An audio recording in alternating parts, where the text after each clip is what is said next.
আমাৰ NIL-লৈ মোদী ডাঙৰীয়া আহিব দেওবাৰে। সেইকাৰণে পূৰা জাম হৈ আছে। এইবোৰ টেংকাৰবোৰ ইয়াতে ৰখাই থৈ দিছে। ইমান টেংকাৰ ইয়াতে ছাইডত ৰখাই থৈ দিছে। ৰাস্তাবোৰ ব্লক। য'ত মিটিং মাৰিব তাতো বৰ ধুনীয়া কৰিছে, দেখাম বাৰু এবাৰ। এইবোৰ টেংকাৰবোৰ চব ইয়াতে থৈ দিছে। এইটো বাইপাছটো হয়।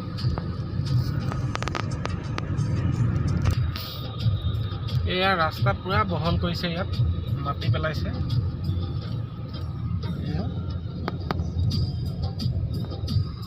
এইবোৰ ডাম্পাৰ। মোদী ডাঙৰীয়া আহিবৰ কাৰণে পূৰা ৰাস্তা পদূলি পূৰা ঠিক ঠাক কৰি আছে। এয়া এতিয়া বহুত জাম।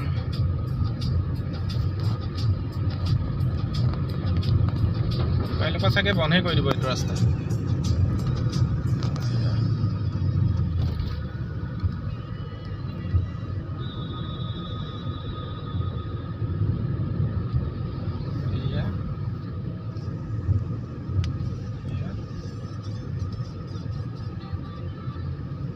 ইয়াতে এইটো ষ্টেজত বনাইছে, এইটোতে মিটিং হ'ব। মোদী ডাঙৰীয়া ইয়ালৈকে আহিব। এয়া এতিয়া ঢেৰ পুলিচ আছে। এইয়া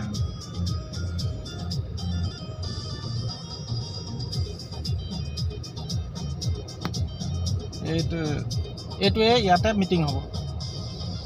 কি ধুনীয়া কৰিছে। গোটেই পুলিচ ৰৈ আছে, ভিৰ। এইয়া